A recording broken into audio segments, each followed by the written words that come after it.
In this video, we are going to talk about three things. What is pendulum from the reality of transurfing standpoint? Three examples of pendulums that potentially are ruining your music learning, piano practicing progress, and how to diffuse, how to disengage with pendulums in order to stay on track with your goals and with your progress. So think of this. You may have a practice routine that largely work in your favor. Maybe it's even really good. But then there are some days when things are not working. You feel like something is pulling your attention away. It's not necessarily a distraction, but something more specific and tricky to navigate. On one hand, it can be that you have those invasive thoughts that what you do, it is really important to do it right, and that there may be people that observing you right now, like classmates in the classroom, in the practice room, or there will be people observing you on the stage later, so it's just pumping up this anxiety. That's on one hand. On the other hand, you might know that you need to practice, you need to learn something, and yet there are many different tasks, not distractions, but other valid tasks that compete for your time, energy, and attention in any given day. Both of these scenarios are examples of pendulums in action, and pendulums are feeding on your energy. So a pendulum is a structure or infrastructure, a system, institution, pattern, relationship, even practicing routine, as I mentioned in the last video. And pendulums sustain themselves by consuming your emotional energy. These days in 2026, think about AI, politics, religion for centuries, wars for centuries, or current social media war on your attention. All of these are examples of pendulums. And for them, it doesn't really matter whether you support them or despise of them. They don't care, pendulums don't care whether you give it positive energy, you give it love, or hate. It feeds on anything you give it. Your attention, your enthusiasm, your love, your resentment, your anxiety, doesn't matter. The only thing that doesn't feed it is your disengagement, or when you consciously make a choice not to feed it. I'll be talking more in details explaining these ideas later in this video and also in the upcoming two videos. One of the ways to diffuse pendulum is to react in the way how it doesn't expect you to react. Now, with all that said, pendulums are not inherently evil, just like shadow, according to Carl Jung. Your favorite practice method is a pendulum. Your relationship with your classmates, your friends, your mentors is a pendulum. Your relationship with the instrument is pendulum. Your guilt for not practicing one day or for 1 week or for 1 month is a pendulum as well. Now the question is twofold. First part is whether you are the one who is consciously making, with awareness, making a choice to do the action that you're doing right now, or experience the feeling that you're feeling right now, or are those actions and those feelings are dictated to you by that pendulum and you're simply that NPC character that just runs through the motions. So that's one part. Performance anxiety is another example of whether you feel that anxiety because that's just part of excitement, or because you're thinking about just that's what people do and there are audience there and they're going to be there to judge you. Second part is whether you choose to engage with pendulums, structures, institutions, relationships, philosophies, whether you choose to engage with those that are beneficial to your progress, to you reaching your goal. In closing for this part of the video, remember that every single human being is beneficial to any pendulum out there. But naturally, not all pendulums, or only a handful of them, are useful, beneficial to you. Okay, so to connect this description to problems we may be facing right now, and is once again especially exposed during the breaks, summer break, winter break, but true throughout the year. I'm going to call 3 pendulums. One of them is a perfectionism pendulum. So when you tell yourself, this summer I'm finally going to get this piece right, or when you tell yourself that this summer I'm telling myself I'm going to learn those 2 pieces and I'm going to feel good about yourselves. So when you attach too much importance on the outcome, that's going to take away your attention. That's going to become a negative pendulum for you, and it's going to take attention away from actually doing the work. I will be talking more about that in the upcoming videos.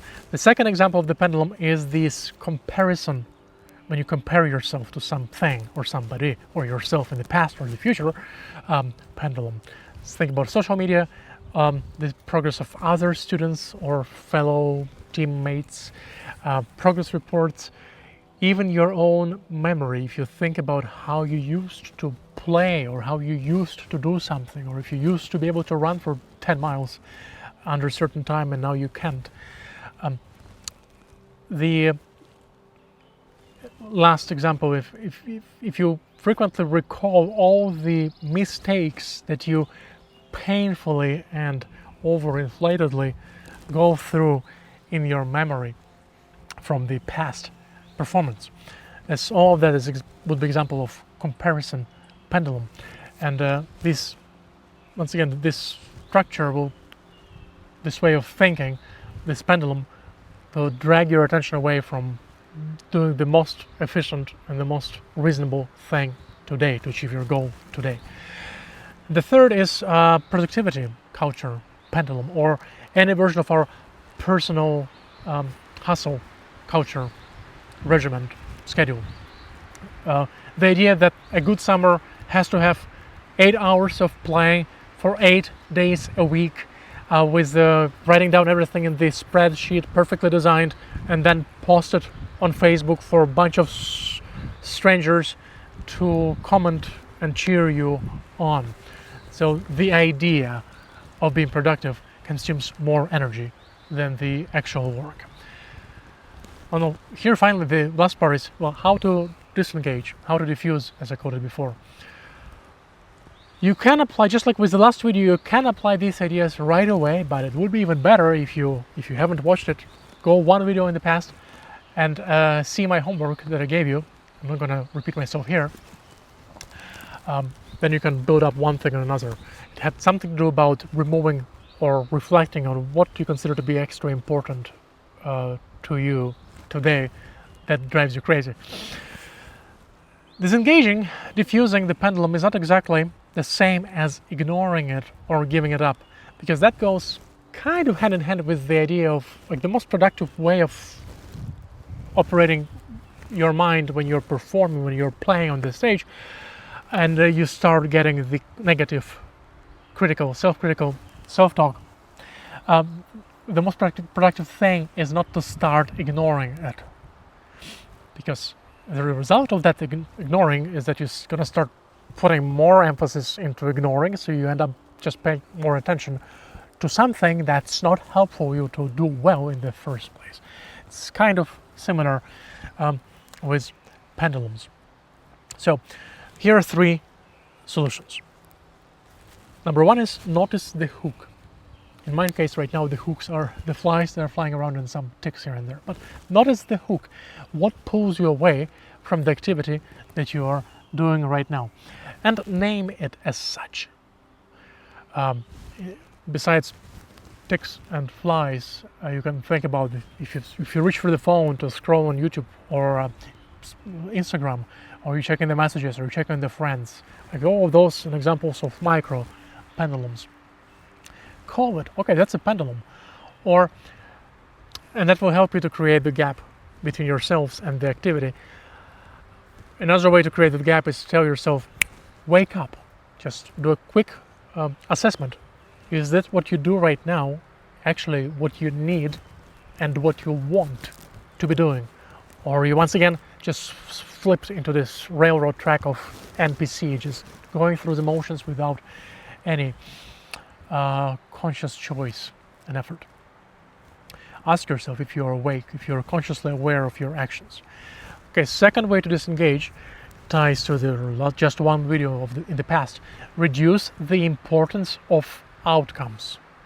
Accept the fact that you might not succeed and then keep working to succeed. You can practice real hard with real effort and still stay unattached to how it sounds today.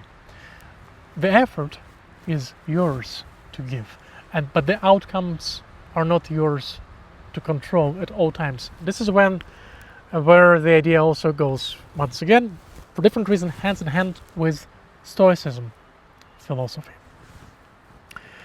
Focus on what is within your control. Don't spend any or too much energy on anything else. And if you have been doing it for long enough and you have disciplined your mind for a particular way of thinking, then it's very likely that you will spend more time doing more things that bring you closer to leveling up your skills, getting closer to your dreams and goals, and fewer things that degrade you.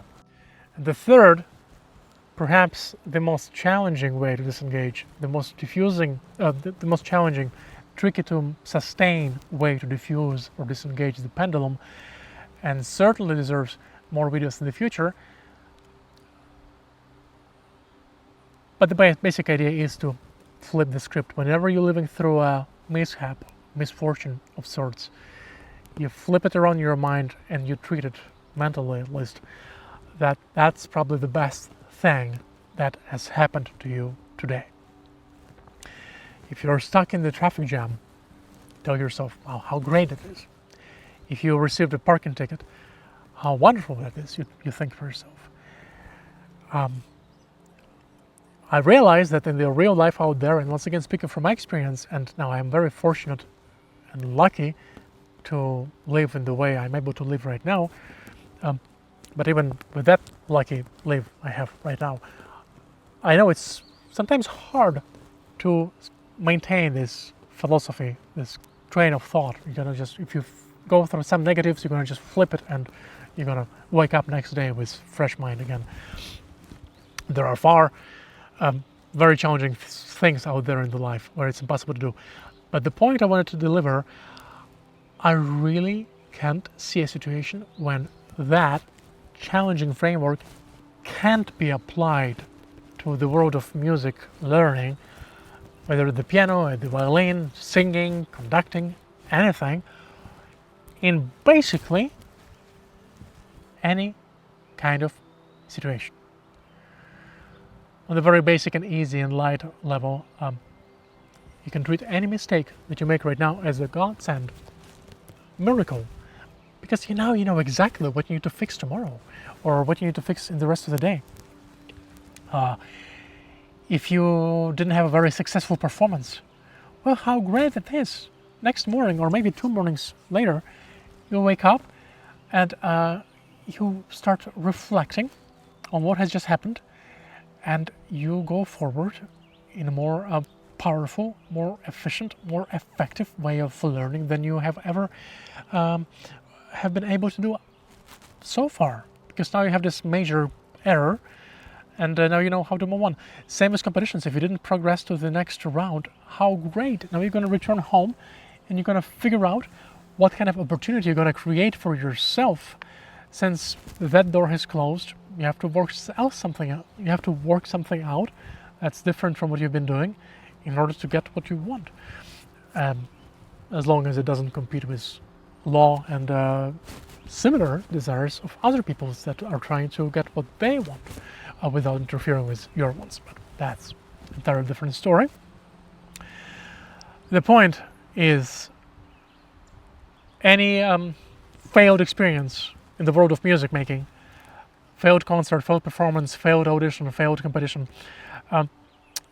becomes an opportunity for you to create a bigger opportunity for the future, not an epic fail of the whole lifetime. I'm still failing at making these videos shorter, it's already 15 minutes. In closing, the pendulums aren't going to go away like anything, politics, religion, music making, or AI, but pendulums will stop being invisible when you start approaching them consciously from that way of looking at them. And once you see it, well, first of all, you see them everywhere. Anything that takes energy out of you, whether positive or negative, is a pendulum. Anything that strives to get energy for its own interest, for its own benefit, is a pendulum, in a nutshell. Once you see it like that, you can choose. And that's the whole game. So if you treat your energy, if you consider that your energy is similar to money, your attention, or your willpower, as in you have a limited amount, you have a limited budget of your energy. And then if you consider that every pendulum that you are engaged with, whether you choose it or not, whether you're consciously aware of it or not, is drawing that energy out of you. This is what they call in the car industry parasitic draw, when the battery dies and the car wasn't running to begin with. Then you know that the summer may feel productive, but until you realize that there are few those parasitic draws of different pendulums here and there that take an energy out away from you, until you realize that you'll just keep having only 10%, metaphorically speaking, of your focus to the action that you need to be doing, instead of having more energy that you could put to it. So that's the idea for this video. To quickly recap before this becomes a 20-minute video, in the first part I discussed what pendulum is, following the ideas of the reality transurfing. In the second part I mentioned a few examples of how pendulums may show up in your piano practicing or any music learning routines. And third, I gave you a few powerful, from easier to trickier ways to disengage, diffuse the pendulums. I will be talking more about this subject matter in the next 2 videos, if not more. For now, however, I hope you will try some of that in your day-to-day. As always, be curious and be playful. I will see you in the next one.